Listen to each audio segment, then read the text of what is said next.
ಸುಖಿನಃ. ಇಂದಿನ ಭಕ್ತಿ ಸಂದೇಶವನ್ನು ನೋಡೋಣ. ಮಚ್ಚಿತ್ತ ಮದ್ಗತ ಪ್ರಾಣ ಬೋಧಯಂತಹ ಪರಸ್ಪರಂ ಕಥಯಂತಶ್ಚ ಮಾಂ ನಿತ್ಯಂ ತುಷ್ಯಂತಿ ಚ ರಮಂತಿ ಚ. ಸಂಪೂರ್ಣವಾಗಿ ಯಾರು ನನ್ನ ಈ ವಿಭೂತಿ ರೂಪವನ್ನು ಅರ್ಥ ಮಾಡಿಕೊಳ್ತಾರೋ, ಎಲ್ಲ ಕಡೆಗೂ ನನ್ನ ಸನ್ನಿಧಾನವನ್ನು ನೋಡಲಿಕ್ಕೆ ಯಾರಿಗೆ ಜ್ಞಾನ ಬಂದಿದೆಯೋ ಅಂತಹವರು ನನ್ನಲ್ಲೇ ಮದ್ಗತ ಪ್ರಾಣವನ್ನು ನನ್ನಲ್ಲಿಟ್ಟಿರ್ತಾರೆ. ನಾನು ಅವರ ಪ್ರಾಣವಾಗಿರ್ತೇನೆ. ಎಲ್ಲ ಕಡೆಗೂ ಕೂಡ ನನ್ನನ್ನು ನೋಡದೆ ಹೋದರೆ ಅವರಿಗೆ ಏನೋ ಒಂದು ಕಳೆದುಕೊಂಡಂತಹ ಭಾವನೆಯಾಗಿ ಬಹಳನೇ ದುಃಖವಾಗುತ್ತೆ. ನನ್ನ ಯೋಚನೆಗಳನ್ನು ತಲೆಯಲ್ಲಿ ಅವರಿಗೆ ಬರದೇ ಹೋದರೆ ಆ ಕ್ಷಣದಲ್ಲಿ ಅವರು ಬಹಳ ದೊಡ್ಡದಾದಂತಹ ವಿರಹ ವೇದನೆಯಂತೆ ನನ್ನನ್ನು ಕಳೆದುಕೊಂಡಂತೆ ಭಾಸವನ್ನು ಮಾಡಿಕೊಳ್ತಾರೆ. ಹೀಗಾಗಿ ಇಂತಹವರು ಮದ್ಗತ ಪ್ರಾಣ, ನನ್ನಲ್ಲಿ ಪ್ರಾಣವನ್ನು ಸಂಪೂರ್ಣವಾಗಿ ಸ್ಥಿರವಾಗಿ ನಿಲ್ಲಿಸುವಂಥವರು. ಇಂಥವರು ಏನು ಮಾಡ್ತಾರೆ, ಪರಸ್ಪರ ತಮ್ಮ ಬಂಧು ಬಾಂಧವರೊಡನೆ ಎಲ್ಲರೊಡನೆ ಕೂಡ ನನ್ನ ವಿಚಾರಗಳನ್ನೇ ಮಾತಾಡ್ಕೊಳ್ತಾರೆ. ಹೀಗಾಗಿ ನನ್ನ ವಿಚಾರವನ್ನು ಯಾರು ಮಾತಾಡ್ತಾರೋ ಅಂಥವರೇ ಅವರಿಗೆ ಮಿತ್ರರಾಗ್ತಾರೆ. ಅವರು ಆಡುವ ಮಾತು ಅಂದರೆ ನನ್ನ ಬಗ್ಗೆ ಮಾತ್ರ. ಈ ರೀತಿಯಾದಂತಹ ಭಕ್ತರು ನನ್ನಲ್ಲಿ ಇರೋದರಲ್ಲಿ, ನನ್ನನ್ನೇ ಸಂಪೂರ್ಣವಾಗಿ ಪಡೆಯೋದರಲ್ಲಿ ಸಂದೇಹವೇ ಇರೋದಿಲ್ಲ. ಹೀಗಾಗಿ ಯಾರು ಇದನ್ನೆಲ್ಲದನ್ನು ಕೇಳ್ತಾ ಇದ್ದೀರಿ ದಿನಾಗಲೂ ಕೂಡ, ಮತ್ತು ಇದರಲ್ಲಿ ರಸವನ್ನು ನೋಡ್ತಾ ಇದ್ದೀರಿ, ಇದರಲ್ಲಿ ಒಂದು ಭಾವನೆಯನ್ನು ವ್ಯಕ್ತಪಡಿಸ್ಕೊಳ್ತಾ ಇದ್ದೀರಿ, ನೀವೆಲ್ಲರೂ ಕೂಡ ಅಂಥ ಭಕ್ತರೇ. ಅದನ್ನೇ ಮುಂದುವರಿಸಿ. ಅದು ಒಂದು ಸಾಕು ನಮಗೆ. ಎಲ್ಲ ಕಷ್ಟಗಳಿಂದ ಭಗವಂತ ನಮ್ಮನ್ನು ಒಮ್ಮೆಲೆ ಒಂದೇ ಸಲ ಪರಿಹಾರ ಮಾಡಿಬಿಡ್ತಾನೆ. ಅದ ನಂತರ ಕಷ್ಟಗಳು ಅನ್ನೋದನ್ನು ನಾವು ಪುನಃ ನೋಡೋದೇ ಇಲ್ಲ. ಇಂದು ಶ್ರೀ ಪರಾಭವ ನಾಮ ಸಂವತ್ಸರ ದಕ್ಷಿಣಾಯನ ಗ್ರೀಷ್ಮದ ಆಷಾಢ ಮಾಸೆ ಶುಕ್ಲ ಪಕ್ಷಿ. ಇಂದು 28ನೇ ತಾರೀಕು ಮಂಗಳವಾರ, ಚತುರ್ದಶಿ ತಿಥಿ ಹಾಗೂ ಇಂದು ಪೂರ್ವಾಷಾಢ ನಕ್ಷತ್ರ. ಇಂದಿನ ಭವಿಷ್ಯವನ್ನು ನೋಡೋಣ. ಪೂರ್ವಾಷಾಢ ನಕ್ಷತ್ರದ ಅಧಿಪತಿ ಶುಕ್ರ. ಹೀಗಾಗಿ ಇಂದು ಎಲ್ಲರಿಗೂ ಕೂಡ ಸ್ವಲ್ಪ ಮಿತ್ರತ್ವದ ಅಗತ್ಯ ಇದೆ ನಮ್ಮ ಜೀವನದಲ್ಲಿ ಅನ್ನೋದು ನೆನಪಾಗುತ್ತೆ, ಮತ್ತು ಮಿತ್ರರ ನೆನಪಾಗ್ತಾರೆ ಇವತ್ತು. ಮೇಷರಾಶಿಯವರಿಗೆ ಇಂದು ನಿಮ್ಮ ಬಾಂಧವ್ಯಗಳಲ್ಲಿ ಮಿತ್ರತ್ವದ ಭಾವನೆ ಹೆಚ್ಚಾಗುತ್ತೆ. ಹೀಗಾಗಿ ಬಂಧು ಬಾಂಧವರಿಂದ ಮನಸ್ಸಿಗೆ ನೆಮ್ಮದಿ. ಹಿರಿಯರಿಂದ ಆಶೀರ್ವಾದ ಪ್ರಾಪ್ತಿಯಾಗಬೇಕು. ಹೀಗಾಗಿ ಹಿರಿಯರೊಂದಿಗೆ ವಿನಯ ಅವಶ್ಯಕ.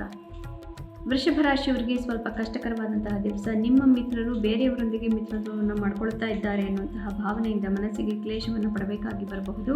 ಹೀಗಾಗಿ ಇಂದು ಡಿಪ್ರೆಸಿವ್ ಥಾಟ್ಸ್ ಇರುತ್ತೆ. ಧ್ಯಾನಾದಿಗಳಿಂದ ಈ ದಿನವನ್ನು ಕಳೆಯಬೇಕು. ಮುಖ್ಯ ನಿರ್ಧಾರಗಳು ಬೇಡ. ಮಿಥುನ ರಾಶಿಯವರಿಗೆ ಉತ್ತಮವಾದಂತಹ ದಿವಸ. ಪ್ರೀತಿ ಪಾತ್ರರಿಂದ ಇವತ್ತು ಮನಸ್ಸಿಗೆ ನೆಮ್ಮದಿ, ಆಹ್ಲಾದ ಎಲ್ಲವೂ ಪ್ರಾಪ್ತಿ. ದಾಂಪತ್ಯದಲ್ಲಿ ನೆಮ್ಮದಿ.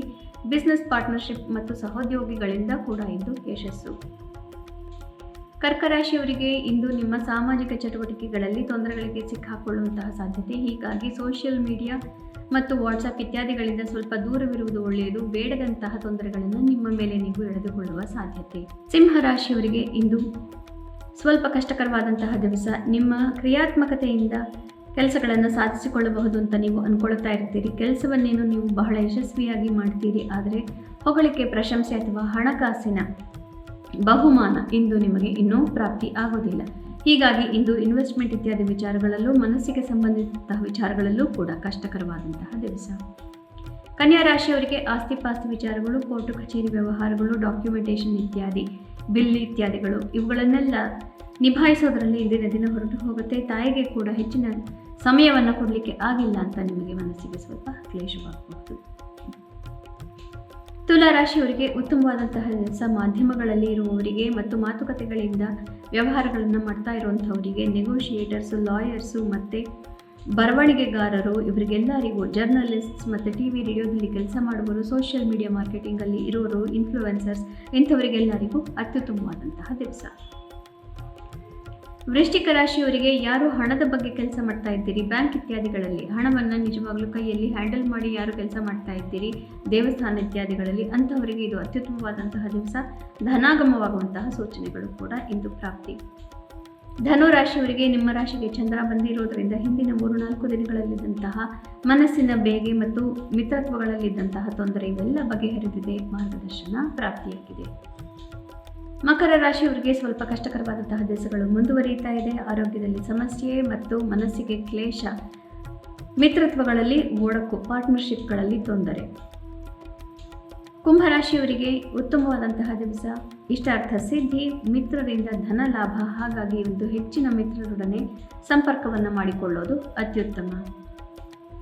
ಮೀನರಾಶಿಯವರಿಗೆ ಕಾರ್ಯಕ್ಷೇತ್ರದಲ್ಲಿ ಯಶಸ್ಸು ಮುಂದುವರಿತಾ ಇದೆ. ನಿಮ್ಮ ಕೆಲಸದಲ್ಲಿ ದಕ್ಷತೆ ಮುಂದುವರಿತಾ ಇದೆ ಹಾಗೂ ಆತ್ಮವಿಶ್ವಾಸ ಚೆನ್ನಾಗಿ ನಿಮಗೆ ಸಹಾಯವನ್ನು ಕೂಡ ಮಾಡುತ್ತೆ.